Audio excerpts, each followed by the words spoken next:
what's going on, everybody? I'm Jesse Lozano. We got Alex. Oh, it is. We got Sergio. Ladies and gentlemen. And we got a special guest. I'm going to let him introduce himself and talk about his products going out. Go for it, brother. My name is Andy Bohn. I'm a local creator from Arizona, and I do Elvatron Chronicles, which is a fantasy comic book.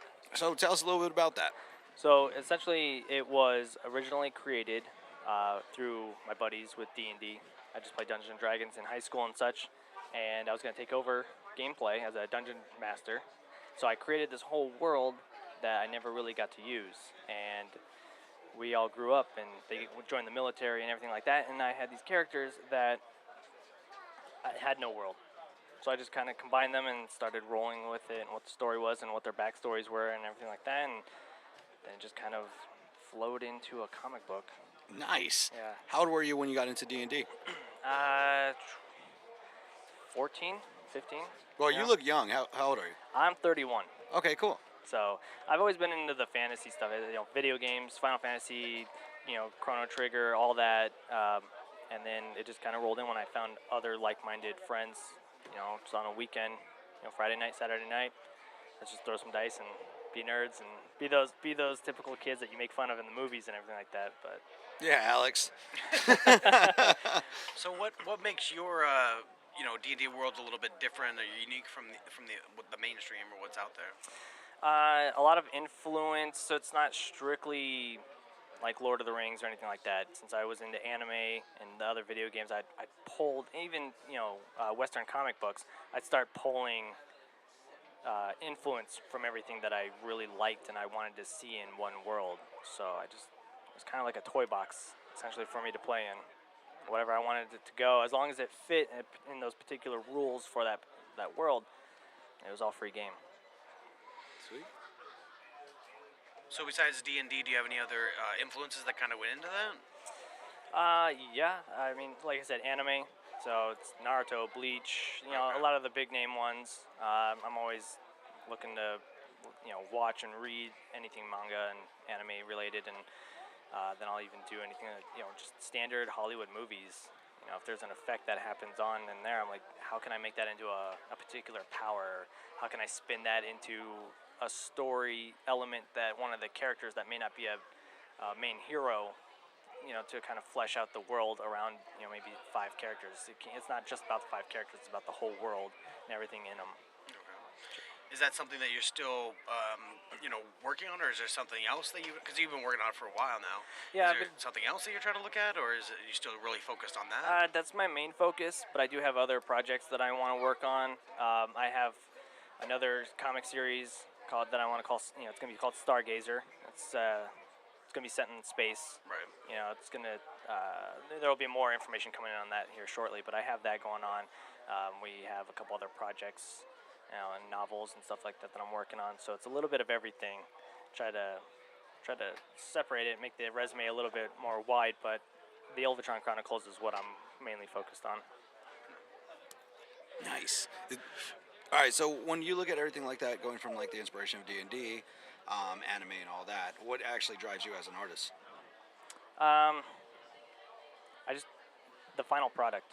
Yeah? Yeah, it's really weird. There's times where I'll be sitting there and I'm like, oh, this is fine, I don't like this, I'm not feeling it, and I'll struggle and trip a little bit here and there, but once I get that book printed and they present it to me in a box and in the cellophane, like, here's your product, it just, something inside sparks. It's like almost butterflies in your stomach, but not quite. It's like that roller coaster drop, that first drop, it's exciting, and then you get to be here and you get to show it and talk about it, and people that seem interested in it, that's something that it's hard to explain. It's almost, you have to be there. It's almost like, I guess it would be with your podcast, this is what I do, and to have see people see it or hear it, it's exciting. Oh, yeah. So it's that, you're creating something for you, but for people. You can all enjoy it. Yeah, exactly. When you put that emphasis on the final product and stuff like that, do you enjoy having, like, hearing the feedback from people? Do you want to hear what they feel about it, or are you just like, I put it out there and that's kind of what it is? I put it out there and that's just kind of what it is. I have a strong belief that whatever it is that you want to do, you have to do for you. Okay. You have to do it like you like it. I always look at it, and a lot of people will argue with me about it, but George Lucas with Star Wars, Right. that was his Elvatron Chronicles essentially. That was his baby to play with, and people aren't going to be happy with a lot of the, choices that he made for Star Wars. But I mean, as a consumer, you have some sort of right to it. People can say I don't like what you did with this, but ultimately, that's what he had in his mind and his vision. He was just maybe in the wrong time frame to be able to, to do Star Wars. That's why he waited so long to do the prequels, and everything was offset, and people complained about it. But that's his toy box. So I like that analogy of a toy box. yeah. I can do whatever I want right here, and the world can eat my ass. Yeah, exactly. If you're happy with it or want a certain direction with it, do it. You're not going to please everybody at once. Yeah. Or ever. You can't do it for everybody. So please yourself. Because it's going to be yours. It's what you're forced to sit and look at every time. So you might as well enjoy what you do. There's going to be people that will follow along. They'll enjoy what you do as well. So, and you, were you born and raised in Arizona? I was. Oh, really? Yep. Was there any influence around here that actually got to you or anything like that? Because I know. Maybe. I guess, yes. So the lack of forests, the lack of greenery, I can see that. Yeah, rain. I mean, just anything that's not desert, it's put in there. So that's where I'm gonna spend half my time anyway in my mind. So might as well be different from what I actually have to see on a day-to-day basis. Yeah, I don't want to see Camelback Mountain. Yeah, or anything. exactly. So with your buddies now, the guys you were supposed to start with, and they went out to the military. Do you still talk to them? Is there any inspiration from them with you? Hey, I got this concept. Do you go to them a liaison to you or anything like that? No, nothing like that anymore. No? It's just all reminiscent, and anything that one of the guys will say, like that, I'm gonna put that in the book, and because they read it, for support. So when I'll put in those little Easter eggs for them, so they'll know exactly. That's cool. What it's from. So. Yep, I'm thinking of you while writing this. Yeah, exactly. Yeah, exactly. Don't get blown up. Everybody, is going to be. They're always like, put me in your book. Put me in your book. Well, I have a plan for everybody that says that, so they will make an appearance, and then I may kill them all off. Damn. Because once again, it's my toy box. And I'll do what I want. Exactly. I'm gonna just blow up that city with magic or something, Right. because I can. You're out of here. It's a really cool way to blow these guys up. Yeah, right? In my world. You can blow me anytime. That's true. I'm right here. So where do you see yourself going? Because I know we were talking before we got into this, you actually took from touring, right? About a year off? Yeah, as I felt oversaturated in the Arizona market, which can happen with a lot of the local artists because we're still trying to get out there, and expenses for traveling can be very limited, especially when we have the day job to try to make this hobby into something of a day job ourselves. Yeah. So when people kept saying, I'll see you at the next show, even when I had new products sitting there on the table, it was time for me to step back and reevaluate the branding, reevaluate the direction that I wanted to go, and focus on some of the projects that may have been on the back burner that I couldn't do because I had to get the next issue out by this show and the next issue out by this show, and I couldn't get it out the way I wanted it to. In that year, I've done 2 issues of the comic series. One of them is released today. The next one's just right around the corner. I have to finish lettering it up. I have an art book that's coming out. I have a handbook coming out, so you get to know a little more about the lore and the characters and such like that. So it'd be Marvel's handbook, about the Phoenix Saga or anything like that. That's going to be in there too. I'm also working on novel form for the series, so it's going to take one of the characters that you learn from issue 0 that's no longer around in the comic series, and it's going to show his backstory, but in a novel format. Well, that's cool. So has that break? Obviously it's allowed you to work more and stuff like that. Has it changed your perspective at all? Has it? Have you gotten more ideas, stuff like that? A little bit. I used to be able to do fan art a lot with sprinkles of my own stuff. And I got the issue here, I'll do a print here. When I see it and I've seen all the articles that have to revolve around fan art, I decided I'm going to pull away from that. I'm going to maybe do sketch cards of fan art only. Okay. So it's original artwork. It still has some sort of weight to it. But I'm going to stop doing the prints.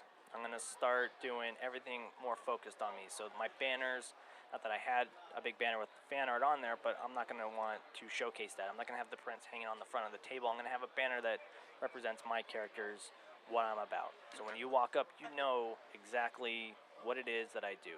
These are mine. This is my style. Some people don't like it because it is more anime style, but that's quite all right. There's probably people that do like it. Exactly. Oh yeah, there's quite a bit of people out there that like that, and it's refreshing because in the Western world, if I'm not at an anime show, it's something different from the next guy that I'm sitting next to, and so forth. Yeah, for sure. Where do you see yourself going now? Revamp, refresh, rebranding. What are the goals?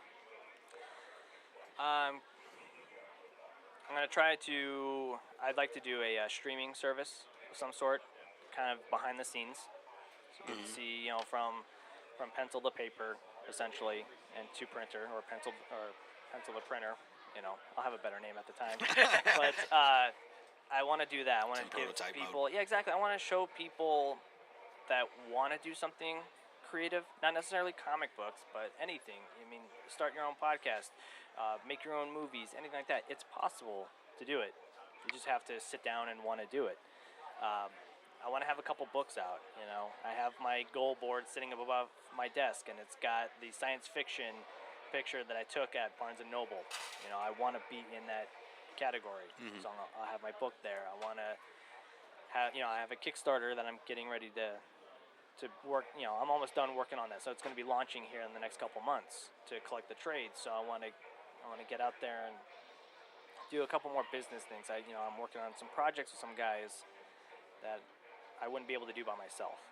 So it's kind of building a small company. I have my company brand, but that company brand was essentially me. I could have just made it Andy Bohn, but I don't want to. I made it Spy Hunter Comics. Now that's evolved into Spy Hunter Entertainment. So now I'm going to have a comics division and whatever else may come with it. I'm working on with a couple guys, with some entertainment aspects, and I'm going to go ahead and just run with it that way. Yeah, I think it's pretty cool, especially being an Arizona native. You're thinking a lot out of the box, man. Most people around here don't. Right. I'm not trying to be a dick to Arizona. I love it, but a lot of people don't see the bigger picture and want to put a game plan that far out. Yeah, it's a lot of people do it issue to issue. I want to build an empire, essentially. Well, I love it. Like I totally believe in that, especially when you got something, you move forward and you just constantly keep growing, and you start to realize that a business, you're never really going to be satisfied because you're always going to try to push yourself different. Right. I want to grow this way, and different influences Yeah. and whatnot. Like your concept was you and some friends hanging out. Yeah, that's all it was. Eating junk food and drinking sodas and making shit up. We're still doing it. Yeah, exactly. So we're right here. yeah, we can definitely, and you can do it. You got to be hungry for it. You got to have the aspiration for it. But I feel like I'm in a different place than I was when I started, and I feel like I'm really hungry for what I want. So do you think you've gone through like turmoil and shit like that, pros and cons of actually trying to build your dream? Yep. There's always that trial and error. I'm going to put this product out. Oh, this product sucks. It didn't sell anything. So let's move this over to the side. Let's get rid of that. Let's try something else. And this really worked. Instead of pushing that one particular product, how can we evolve that into something else to include that in other like-minded products to make it something that will continue to fuel that fire. See, and I think that's dope. Is there any projections where you want to be, like, with actually branding out? Time-wise? No. Nice. I don't really have a time frame. I'm just going to almost go with the flow. I'm going to push until that dam breaks, and then we'll go from there. Fuck yeah. So where can everybody find your stuff? Social media, websites, all that good stuff? You can find me on social media. So the name is Bohn, Andy Bohn. So it's Bohn, just like James Bond. You can find me on Instagram and Twitter at Elvatron. That's ELVATRON. And you can find me on any of the local comic book shops. You'll just ask for the Elvatron Chronicles or Andy Bohn. They'll direct you right into that area. Badass. Anything else you want to put out there? Stay hungry. Stay hungry. There it is. Stay hungry, my friends. Awesome, brother. Thank you for being on, man. All right. Thanks for having me. Appreciate it. Thanks, man.